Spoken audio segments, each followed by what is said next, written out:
आप सभी को जय मसीह की। प्रभु यीशु मसीह के नाम से मैं आप सभी का स्वागत करता हूं आज के वचन के लिए। परमेश्वर के अजीजों, परमेश्वर के प्रिय लोगों, आज मैं कुछ बातें आपके बीच में बांटना चाहूंगा, जिन बातों के जरिए मैं विश्वास करता हूं प्रभु आपके जीवन में काम करेंगे। अगर आप प्रार्थना में नहीं बढ़ रहे हैं तो आप उसके साथ नजदीकी में नहीं बढ़ रहे हैं। अगर आप नज़दीकी में नहीं बढ़ रहे हैं तो आप उसको और जान नहीं पाएंगे, और अगर आप उसे जान नहीं पाए परमेश्वर के प्रिय लोगों, आप उसे समझ नहीं पाएंगे। और अगर आप उसे समझ नहीं पाए, आप उसके साथ जिंदगी कैसे बिता पाएंगे। आज 3 बातें मैं आपके बीच में रखना चाहता हूं। मैं विश्वास करता हूं उन 3 बातों के जरिए आप समझ पाएंगे कि परमेश्वर किन प्रार्थनाओं पर गौर करता है। बहुत से लोग प्रार्थना करते हैं, हजारों लाखों करोड़ों लोग प्रार्थना करते हैं, लेकिन किन प्रार्थनाओं को परमेश्वर पसंद करता है, किन प्रार्थनाओं को वो चाहता है कि हम उस प्रकार से प्रार्थना करें। प्रार्थना बहुत से लोग बहुत से प्रकार की करते हैं, लेकिन क्या उन तमाम प्रार्थनाओं का जवाब परमेश्वर देता है?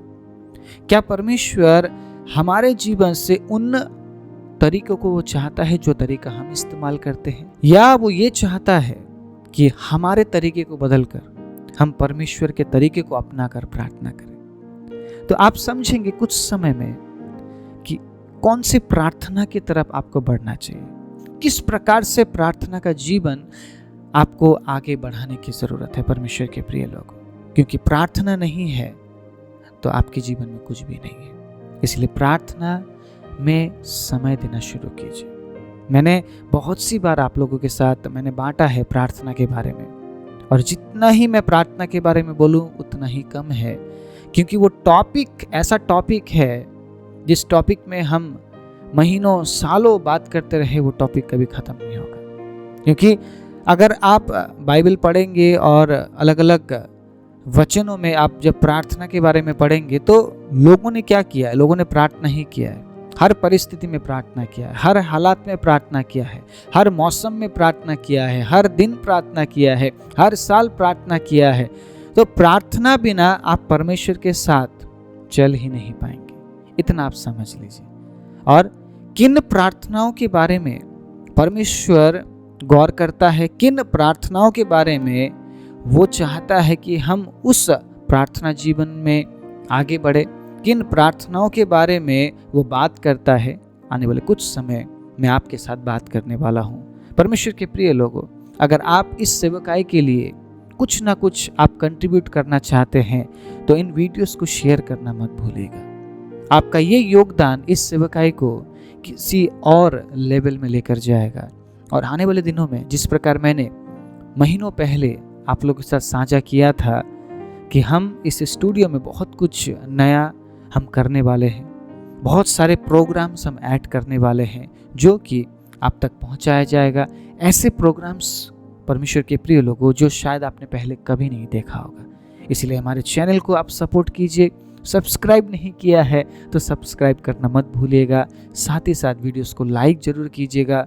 परमेश्वर के वचन को आप लाइक करते हैं, आप जब लाइक का बटन दबाते ना, मुझे नहीं लाइक करते आप। ये जो अंगूठा बना हुआ है वीडियो के नीचे, इस अंगूठे को जब आप दबाते हैं, आपका लाइक परमेश्वर के लिए है, मेरे लिए नहीं है, ना ही इस चैनल के लिए होगा। तो इसीलिए मेरे लिए और चैनल के लिए समझकर लाइक मत कीजिएगा। परमेश्वर के लिए आप लाइक कर रहे हैं, उसके वचन के लिए आप लाइक कर रहे हैं, इसलिए आप लाइक कीजिएगा। क्योंकि मैं अपने वचन में कुछ ऐसे बेतुकी की बातें मैं नहीं करता हूँ। आपको पता है जो प्रभु के वचन में लिखा है सीधा सरल तरीके से मैं आपके बीच में पहुंचाता हूं, ताकि आप समझ पाए परमेश्वर का वचन आपसे क्या कह रहा है और वचन के अनुसार किस प्रकार हमें जीना चाहिए। इसलिए लाइक जरूर कीजिएगा, शेयर जरूर कीजिएगा और सब्सक्राइब करना मत भूलिएगा। आज प्रार्थना के बारे में हम बात कर रहे हैं। काफी समय हमने प्रार्थना के बारे में सुना है, फिर से एक बार प्रार्थना के संबंधित वचनों को मैं आपके बीच में लेकर आया हूं। तो आज मैं बताना चाहता हूं, प्रार्थना जब आप करते हैं, प्रार्थना का मतलब यह है कि आप अपनी बातें परमेश्वर को बताते हैं।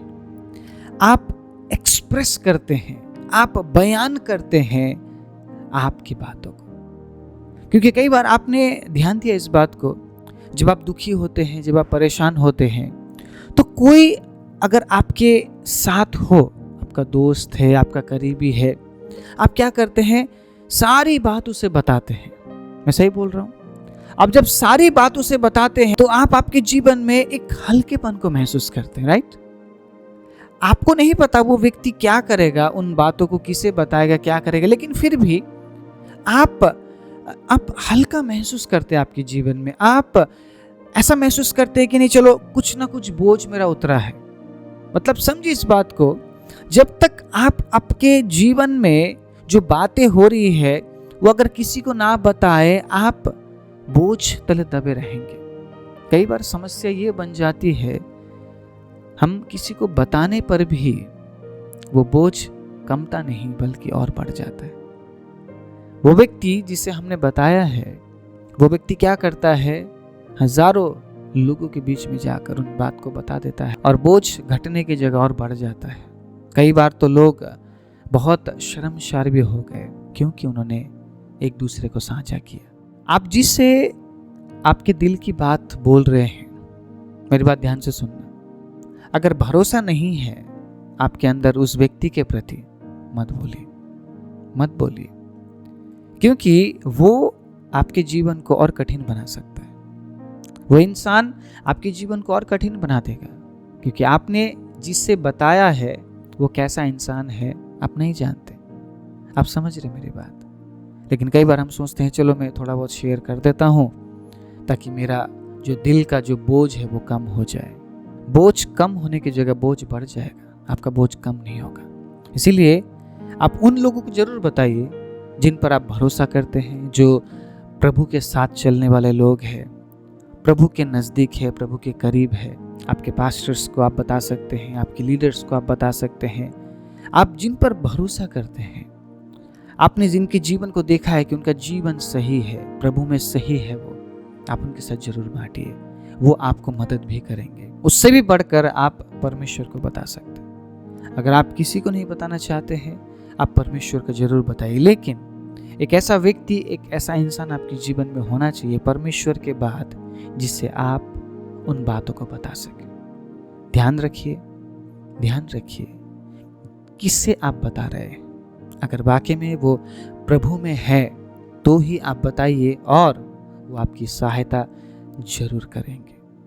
मेरा कहने का मतलब क्या है, थोड़ा सा जो मैंने समझाया, इंट्रोडक्शन जो मैंने आपको दिया, प्रार्थना का मतलब है आप बयान करते, आप एक्सप्रेस करते हैं आपके दिल की बातों को परमेश्वर के सामने। प्रभु को बताते हैं कि प्रभु मेरे जीवन में ऐसा है, मेरे जीवन में ये है।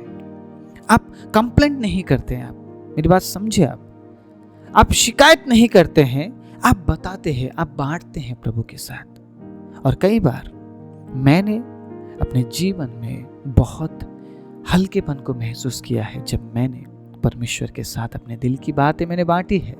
इसीलिए आज मैं आपको उत्साहित करना चाहूंगा, प्रार्थना में समय बिताइए, क्योंकि जब आप प्रार्थना में समय बिताते हैं, आपके जीवन की बहुत सारी समस्या, आपकी दिल की समस्या है, यूं ही परमेश्वर गायब कर देता है। मैंने महसूस किया इस बात को। समस्या कई बार बहुत बड़ी नहीं होती है, समस्या छोटी होती, लेकिन हम उसे बहुत बड़ा बनाते हैं।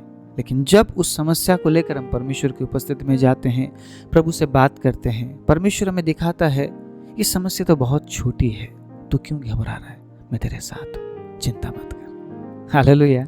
आप समझ रहे हैं प्रार्थना का मतलब क्या है? तो प्रार्थना से दूर भागने से अच्छा है प्रार्थना में जाइए। प्रार्थना नहीं करूंगा बोलने से अच्छा है प्रार्थना कीजिए, क्योंकि परमेश्वर चाहता है आप प्रार्थना करें। आज 3 बातें कौन से प्रार्थना की ओर परमेश्वर गौर करता है, मैं आपके बीच में रखना चाहता हूं। सबसे पहली बात, आपका प्रार्थना स्वार्थी प्रार्थना नहीं होना चाहिए। जिस प्रकार मैंने क्या कहा, दोष लगाने वाली प्रार्थना नहीं होनी चाहिए, क्योंकि यीशु ने कहा मत्ती 6 अध्याय उसके 5वीं आयत में, जब तू प्रार्थना करे तो कपटियों के समान ना हो, क्योंकि लोगों को दिखाने के लिए आराधनालयों में और सड़कों में मोड़ों पर खड़े होकर प्रार्थना करना उनको अच्छा लगता है। मैं तुमसे सच सच कहता हूं कि वे अपना प्रतिफल पा चुके। और कुछ बातें यीशु इस प्रकार कहते हैं कि जब तू प्रार्थना करे, कमरे में जा, दरवाजा बंद कर, जहां तुझे कोई नहीं देखता, वहां तेरा परमेश्वर तेरी प्रार्थना सुनेगा। हम जिस परमेश्वर पर विश्वास करते हैं ना, वो डिफरेंट है। वो दिखावटी परमेश्वर नहीं है। वो दिखाना नहीं चाहता है, वो प्रकट नहीं करना चाहता है, वो शो ऑफ नहीं करना चाहता है। हम जो प्रभु पर विश्वास करने वाले लोग हैं, हमारे जीवन में ये शो ऑफ होना ही नहीं चाहिए, दिखावटी होना ही नहीं चाहिए। आप प्रार्थना करने वाले हैं, प्रभु जानता है, आपको बताने की जरूरत नहीं है, आपको दिखाने की जरूरत नहीं है। आप प्रार्थना में समय बिताने वाले व्यक्ति है, प्रभु जानता है। आप दिखाकर कुछ हासिल नहीं कर पाएंगे। इसीलिए परमेश्वर ने क्या कहा, गुप्त में जा, क्योंकि मैं गुप्त में देखता हूं। हम लोगों के सामने तो बहुत ज्यादा प्रार्थना करने वाले बनते हैं, लेकिन हम गुप्त में प्रार्थना नहीं करते। हम गुप्त में अगर पाप करते हैं तो भीड़ के बीच में प्रार्थना करने का कोई फायदा नहीं है। उसने क्यों कहा तू गुप्त में प्रार्थना कर? क्योंकि लोग गुप्त में पाप करते हैं, और जब हम गुप्त में पाप की जगह प्रार्थना करते हैं तो हम परमेश्वर के लोग हैं। हालेलुया। क्योंकि जो परमेश्वर के लोग हैं वो भीड़ में दिखाकर कुछ नहीं करते हैं, वो गुप्त में करते हैं। आमीन। क्योंकि उन्हें पता है परमेश्वर मुझे गुप्त में देखता है, इसीलिए वो हमारा व्यक्तिगत परमेश्वर है। परमेश्वर आपका व्यक्तिगत परमेश्वर क्यों बनना चाहता है? क्योंकि वो आपको गुप्त में देखता है। वो चाहता है कि आपका जो गुप्त का जीवन है वहां पे आप सही बन जाए। आमीन। भीड़ में तो सब सही है, लोगों के सामने तो सब अच्छे हैं, लेकिन गुप्त में आप क्या है वो देखता है परमेश्वर। अगर आप गुप्त में एक सही व्यक्ति है तो आप सही परमेश्वर के पीछे। लेकिन अगर आप गुप्त में सही नहीं है, अगर आप गुप्त में प्रार्थना करने वाले नहीं हैं, तो आपने एक सही परमेश्वर पर विश्वास नहीं किया। आपने यीशु मसीह को व्यक्तिगत उद्धारकर्ता करके नहीं माना है। क्योंकि अगर वो आपका व्यक्तिगत उद्धारकर्ता बन जाता है, वो आपको गुप्त में देखता है। क्योंकि यीशु ने कहा मैं तेरे साथ रहूंगा। तो क्या वो आपके साथ सिर्फ भीड़ के बीच में रहेगा? नहीं, हर एक समय में, हर एक पल में वो आपके साथ है। आप समझिए इस बात को। वो हर एक क्षण आपके साथ है, और उस गुप्त में वो आपको प्रार्थना करते हुए देखना चाहता है, ना कि पाप करते हुए। क्योंकि जो प्रार्थना करता है वो पाप नहीं करता है, और जो पाप करता है वो प्रार्थना नहीं करता है। आप समझ रहे इस बात को? सिंपल तरीके से समझा रहा हूं। जो वचन में लिखा है उसी को एक्सप्लेन कर रहा हूं, उसी को प्रकाशित कर रहा हूं परमेश्वर के प्रिय लोगों। क्योंकि मेरे पास कुछ एक्स्ट्रा ऐड करने के लिए नहीं है। मैं अलग से वचन में कुछ जोड़ नहीं सकता हूं, ना ही घटा सकता हूं, क्योंकि ऐसा जो करते हैं वो दोषी ठहराए जाते हैं। इसलिए आज जो बातें प्रभु ने बताई है, उन्हीं बातों को मैं एक्सप्लेन करते हुए, प्रकाशित करते हुए आपको उत्साहित कर रहा हूं कि एक ऐसा प्रार्थना जीवन आप जी लीजिए जो प्रार्थना जीवन दिखावटी ना हो बल्कि गुप्त में हो। क्योंकि वो आपको गुप्त में पाप करते हुए नहीं, प्रार्थना करते हुए देखना चाहता है। आमीन। दूसरी बात में जब हम आगे बढ़ते हैं तो दूसरी बात इस प्रकार से है, परमेश्वर किन प्रार्थनाओं पर गौर करता है? जिन प्रार्थना में डाउट ना हो। आप समझ रहे इस बात को? प्रार्थना करने के बाद अगर आपके अंदर ये शंका या डाउट आ गया कि पता नहीं होगा या नहीं होगा, आप परमेश्वर की उपस्थिति में आने के बाद ये नहीं बोल सकते हैं कि मैं एक बार ट्राई करूंगा।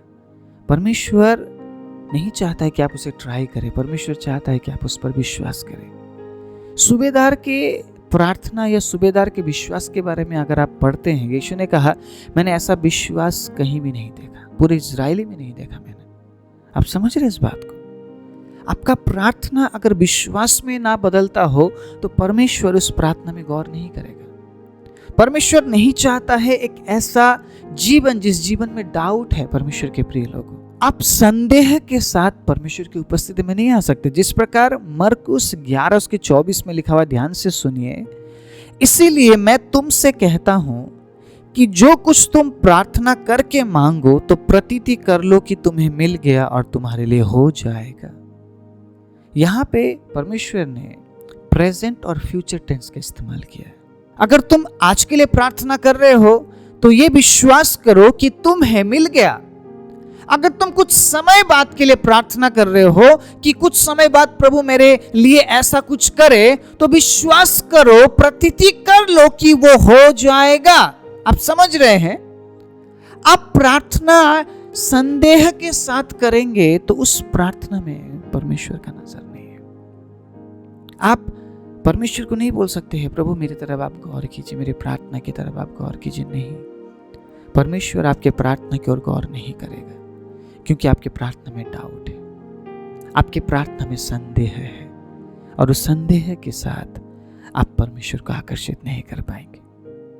आप जब प्रार्थना करते हैं, कई बार आपके लिए ऐसा परिस्थिति होगा, आपके लिए आसान नहीं होगा विश्वास करना कि होगा या नहीं होगा, लेकिन उस समय अगर आप ये बोलते हैं मैं एक जीवित परमेश्वर पर विश्वास करता हूं, मैं राजाओं के राजा और प्रभुओं के प्रभु के ऊपर विश्वास करता हूं, मैं जानता हूं, मैंने उसके वचन में पढ़ा है कि उसने लाल समंदर को 2 भाग कर दिया, मैंने उसके वचन में पढ़ा है उसने 4 दिन मरे हुए लाजर को उसने जिंदा कर दिया, तो वो कुछ भी कर सकता है। तो क्या वो मेरी प्रार्थना का जवाब नहीं दे सकता?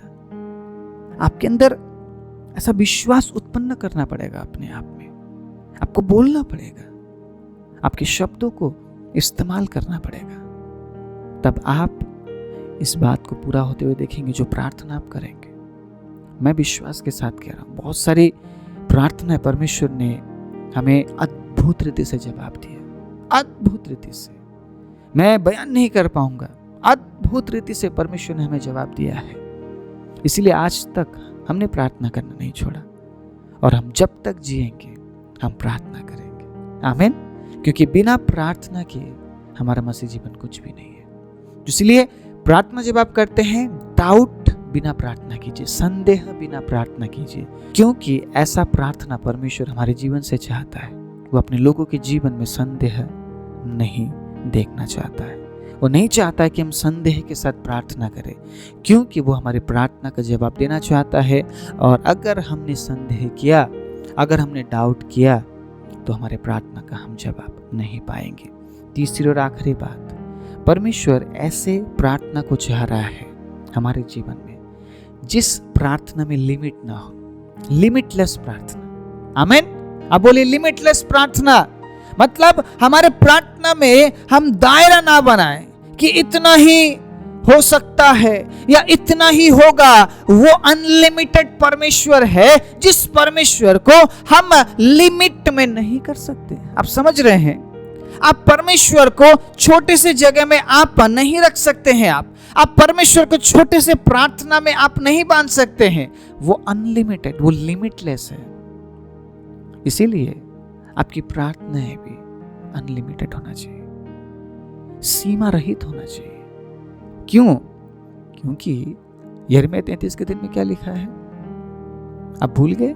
याद दिलाऊं एक बार फिर से। यिर्मयाह 33 के दिन में, मुझसे प्रार्थना कर, मैं तेरी सुनकर तुझे ऐसी कठिन बातें बताऊंगा जिसे तू अभी नहीं जानता है। तो ये जो कठिन बातें हैं ना, ये लिमिटलेस है। आप समझ रहे हैं? क्योंकि परमेश्वर चाहता है कि आप उस दायरे से निकलकर कुछ करें। आपका दायरा आपने सेट किया है कि प्रभु मैं इतना ही कर सकता हूं, मैं उस कठिन बात को नहीं समझ पाऊंगा प्रभु, क्योंकि आप प्रार्थना नहीं करते हैं ना। अगर आप प्रार्थना करेंगे आपकी लिमिट को क्रॉस करते हुए, जब आप प्रार्थना करते हैं आपकी लिमिट से बाहर आके, 10 मिनट से बढ़कर जब आप प्रार्थना करते हैं, आधे घंटे से बढ़कर जब आप प्रार्थना करते हैं, 1 घंटे से बढ़कर जब आप प्रार्थना करते हैं, दायरा मत रखिए प्रार्थना का कोई। क्योंकि जब परमेश्वर आपको अगुवाई करता है, आपका जो प्रार्थना का जीवन वो लिमिटलेस हो जाता है। Praise the Lord. आप आपके प्रार्थना के जीवन को लिमिट नहीं कर सकते। प्रभु आप बस इतना ही कर दीजिए, काफी है, इससे ज्यादा मुझे नहीं चाहिए। लिमिट, एक लिमिट में आप मत कीजिए, क्योंकि वो अनलिमिटेड है। आमीन, हालेलुया। जब आप उसकी उपस्थिति में आते हैं ना, ऐसी बातें उससे बोलिए, ऐसी बातें उससे मांगिए परमेश्वर के प्रिय लोगों, जो आपके दायरे से बाहर हो। Praise the Lord. आमीन, हालेलुया। आप उसे ऐसा जीवन मांगिए जिस जीवन के बारे में आपने कभी कल्पना नहीं किया। ऐसा सेवा उससे मांगिए जिस सेवकाई के बारे में आपने कल्पना नहीं किया हो। ऐसा लाइफ उसे मांगिए, ऐसा प्रार्थना का जीवन मांगिए, ऐसा उपवास का जीवन मांगिए जहां पे आप लिमिट से बाहर होकर आप कुछ कर सके। क्योंकि एक इंसान ने प्रभु के साथ जीवन बिताने का एक लिमिट रखा है। वो आपको अनलिमिटेड आशीष देना चाहता है। वो आपको अनलिमिटेड बढ़ोतरी में बढ़ाना चाहता है। वो आपको कठिन बातें बताना चाहता है जो कि अनलिमिटेड है। उसको आप लिमिट में नहीं ला सकते। इसीलिए अगर आप प्रार्थना जीवन जी रहे हैं, प्रार्थना कर रहे हैं, तो आप ऐसा प्रार्थना कीजिए जिस प्रार्थना में आप लिमिट से बाहर होकर आप कुछ कर सके। क्योंकि अगर आप कठिन बातों को जानना चाहते हैं, उन बातों को समझना चाहते हैं जिन बातों को आज तक आपने नहीं समझा है, परमेश्वर के अजीजों, आपको उस दायरे से बाहर होकर प्रार्थना करना पड़ेगा। 10 मिनट से बाहर आकर प्रार्थना करना पड़ेगा। आमीन, हालेलुया। 15 मिनट से थोड़ा ज्यादा और प्रार्थना करना पड़ेगा। 20 मिनट से बढ़कर प्रार्थना करना पड़ेगा। 30 मिनट से बढ़कर प्रार्थना करना पड़ेगा। 1 घंटे से बढ़कर प्रार्थना करना पड़ेगा। जितना ज्यादा आप प्रार्थना का समय बढ़ाएंगे, उतना ही आपका दायरा बढ़ता जाएगा और आप उन बातों को परमेश्वर से प्राप्त करेंगे जिन बातों के बारे में आपने कभी विचार नहीं किया। आमीन, हालेलुया। मैं विश्वास करता हूं आज आपने प्रार्थना के बारे में बहुत कुछ सीखा है और आप इन बातों को इस्तेमाल करेंगे और परमेश्वर आपके प्रार्थनाओं पर, आपके जीवन पर गौर करेंगे करके मैं विश्वास करता हूं। आइए अपनी आंखों को बंद करें। सर्वशक्तिमान जीवित दयालु परमेश्वर, धन्यवाद आपके अद्भुत उपस्थिति के लिए। जो वचन आज हमने सुना है पिता, उन वचनों के जरिए प्रभु हर एक जीवन में आप नया काम कीजिए। होने दे प्रभु, जब हम हमारे प्रार्थना के तरीके को बदलते हैं प्रभु, नए नए तरीकों से जब हम प्रार्थना में आते हैं प्रभु, और पिता हम आपको प्रभु आकर्षित करते हैं अपने प्रार्थना जीवनों से, आप हमारे प्रार्थना में गौर कीजिएगा पिता, ध्यान दीजिएगा परमेश्वर, और उन तमाम प्रार्थनाओं का जवाब जल्द से जल्द आप हमें दीजिएगा परमेश्वर। जितने भी भाई और बहन इस वचन को सुन रहे हैं प्रभु, मैं उन तमाम लोगों के लिए प्रार्थना करता हूँ। अगर कोई तकलीफ में है, मुसीबत में है, बीमारी में है, प्रभु आप उनके जीवन में नया काम कीजिए, आप उनके जीवन में अद्भुत काम कीजिए परमेश्वर। और प्रभु वो भी प्रार्थना करने वाले व्यक्ति और वो भी प्रार्थना में समय बिताने वाले व्यक्ति और आपको आकर्षित करने वाले व्यक्ति बनने के लिए प्रभु आप तमाम लोगों की सहायता और मदद कीजिए। अगर कोई बीमारी में है तो प्रभु संपूर्ण रूप से आप चंगाई दीजिए, निराशा में है तो प्रभु आप आशा दीजिए, कमी और घटी में है तो प्रभु अपने अद्भुत सामर्थ्य से प्रभु उनके तमाम कमी और घटी को आप पूरा कर दीजिए। सारी महिमा आदर आपको देते हुए यीशु के नाम से मांगते हैं, आमीन।